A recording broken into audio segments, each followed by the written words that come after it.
tropes from movies and shows that I dislike. Here we go. Number 1, the fake out deaths. You can pull off a good fake out death, but most of the time they just suck and they're annoying. You know the character is gonna survive. A good example is Zane from Lego Ninjago. Look, in season 3 they did it well. I mean, yeah, this was the very first fake out death in the show, but then they did it again in season 7, season 11. Crystallized. Dragon's Rising season 3, like goddamn just stop! One is enough, okay? I know Ninjago is a kid's show, but it's annoying. When I watched The Mandalorian and Grogu, when Mando was poisoned, I was like, come on, they doing this. They're wasting my time. Look, to me, a character that can impact how the character is. Alright? The character had a good death, I like it. A good example has to be the Prowler from the Spider-Verse movie in 2018. Imagine if they faked out his death. That would be the worst thing ever. But no, his death is permanent and I genuinely don't like cheap fake outs. It's that simple. And the Prowler's death was pretty effective in the story. Here's one thing or trope I don't like. Eastern Europe being all grey in movies and TV shows. This is kind of personal to me because I'm Romanian and Romania is in Eastern Europe. Let me express in my home language. Bă, cum dracu vei ca să faci regiunea asta? Al dracu de săracă sau al dracu ca și cum ar fi din război? Ce dracu e cu voi așa de la Hollywood? Să-mi suceți pu! Avengers Age of Ultron is a pretty good example of this. Legit, this is how Eastern Europe looks according to Kevin Feige and the MCU. Look, I know it's not based on a real country, it's Sokovia fictional, but that's how we depict Eastern Europe. Not even Vaslui looks like this, and that place is a piece of shit. Nah, just kidding, I went to Vaslui. Relax, Marvel aren't the ones depicting Eastern Europe like shit, everyone in Hollywood is. Borat, when they filmed the scenes for Kazakhstan, they actually filmed in a village in Glod, from my home country of Romania. And yeah, that's the village life. But damn it, they depicted Romania like shit and they tried to depict Kazakhstan. Legit, I recommend watching Borat. Yes, they depicted my country like shit, though they tried to depict Kazakhstan like shit. Oh, and speaking of comedy, the next thing is forced comedy in movies. Comedy is subjective, I know, but sometimes they kind of overdo it, you know? I'm not one to hate on the MCU crippling because it doesn't really bother me. I understand people don't like it, they want something serious, but look, they're superhero movies, they're silly. I just don't get the hate behind the MCU crippling, but one movie from the MCU that I don't like is Thor: Love and Thunder. I think I made it pretty clear. And this one has a lot of jokes, screaming goats. Film made in 2022. Look, if you haven't seen the film, it's best you don't watch it, I swear. I get it, Thor was fun in Ragnarok, but was also a bit serious, but in this one he's just a clown. Even Chris Hemsworth admitted he was a bit too parodied. Even the lead actor admitted, could you believe that? I'm not expecting the MCU to pull off a Leslie Nielsen comedic moment, like, they're not Leslie Nielsen, they're not him, alright? But Thor: Love and Thunder took it way too far and it's pretty bad. The next movie trope, look, it depends on how you view it. When the trope is framed strictly around the villain's valid arguments, it's called the villain has a point. However, when the story fumbles its execution by forcing the audience to reject the villain's logical goals to convicted plot points, is known as bait and switch villainy or moderate incompetence or extremist competence trap. Basically, the flag smashers in Falcon and Winter Soldier. I literally had to Google up the trope. Look, I don't hate sympathetic villains, but the flag smashers genuinely suck. They're annoying as fuck. Like, look, they destroy building and say it's for the better. Yeah, you destroy buildings with innocents in there, motherfuckers. And not to mention you killed one of John Walker's friends. I think it was his best friend in the show. A character that does it better is Kingpin from the Netflix show. We see his point of view, but also his solution is just wrong. But we do see that Kingpin has a point. But the flag smashers, they just do it for the chaos apparently. They don't even have... Look, if they wanna be sympathetic, just try to write them, alright? I genuinely don't think the flag smashers are that sympathetic in my opinion. Fucking Bullseye is more sympathetic. And you know Bullseye, right? Benjamin Poindexter? Yeah, you know the guy. Y'all know how Bullseye is, right? Fucking up a sympathetic villain is genuinely way easier than it seems. And oh boy, when it fucks up, alright? CGI, beam, that thing, whatever the fuck it's called. Ah, yes. Usually, superhero movies in the early 2000s, they did something. Remember Wonder Woman, that movie from 2017?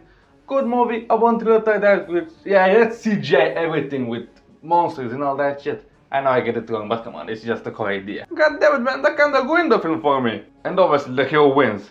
That's the shit I expect from Lego Ninjago, but apparently even Ninjago knows how to write endings because in season 8 of the original show, the main villain actually won. Well, even Ninjago beats DC. Keep in mind, Sons of Garmadon on season 8 came out 1 year after Wonder Woman. That's legit one of the reasons why I prefer the Black Widow movie more than Wonder Woman.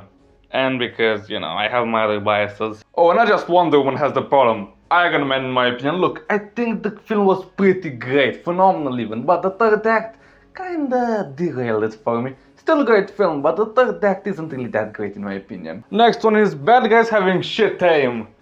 Stormtroopers. Star Wars, baby. I grew up with Star Wars as a kid and...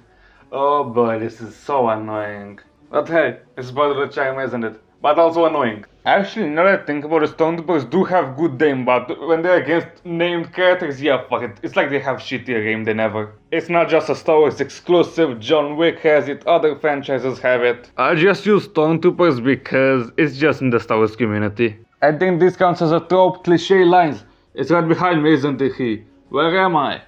What is this place? You know, all that kind of shit. Here's another one. Bringing a character back from the dead. This trope is genuinely annoying because the character had a good death and they bring it back.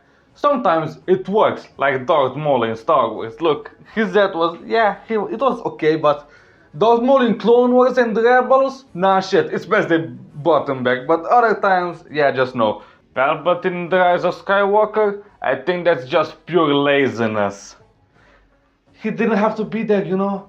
Kylo Ren could have been the main villain, but no, they need Palpatine. The next trope, when the villain starts monologuing out of nowhere. My man, you have the shot to kill them. Dude, just stop wasting your time, you can finish the job. Hey, no wonder the heroes win, you know? The only time I recall a villain monologuing and actually winning is Thanos in Infinity War. That Bulgarian purple boy actually won. Then the second movie he lost, you know, in Endgame. I don't like that trope. Let me tell you something, some of you may not like it, but I don't like it at all, to be honest. And that's the eye candy trope. It was mostly prominent in the early 2000s. It was very prominent in the 2000s. Where all the female characters had basically almost no character other than, yeah, you look sexy, boom, you're in the movie. I think that's prominent in the 2005 and 2007 Fantastic Four films. Where basically we saw Jessica Alba's version of Sue Storm, and let's be honest, she kinda sucked as a character, she's just nothing. Remember that scene on the bridge? Where she has to get naked to be invisible. What the fuck? Who the fuck writes this shit? I mean, for us guys, it's, you know, I mean, come on, I have to say it. But look, writing? This is just bankrupt. I'm a simple guy, you know? I have my taste. But I do not go for cheap pornography. If you want cheap pornography, get out of my channel. You go to Johnny Sins' hub. On my channel, we respect character. And balls.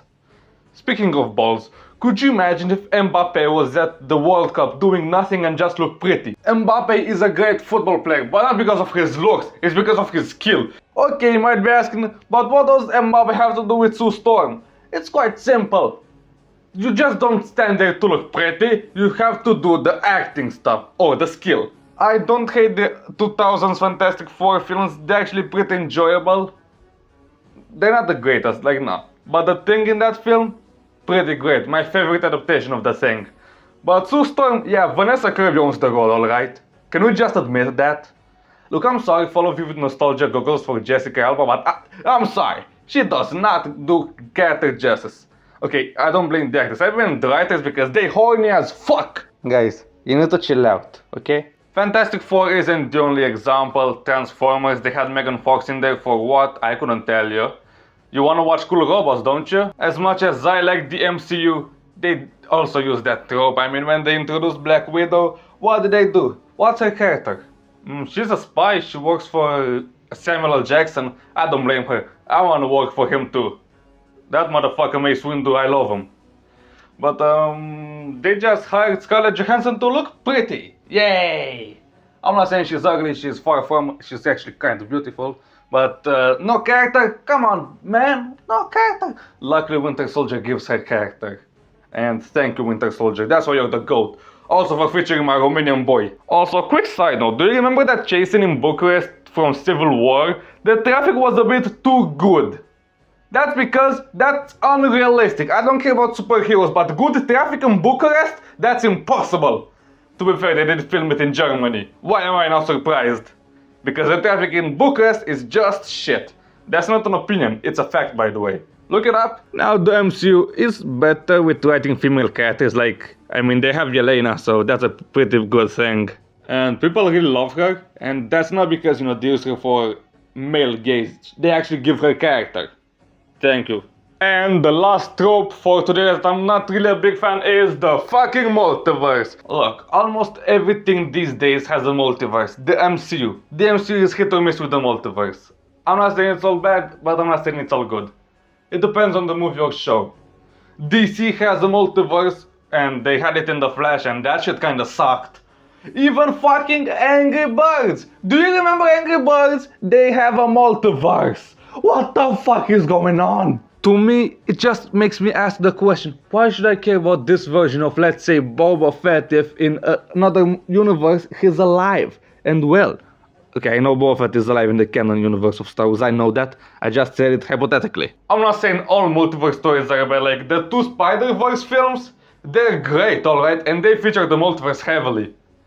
They're great films.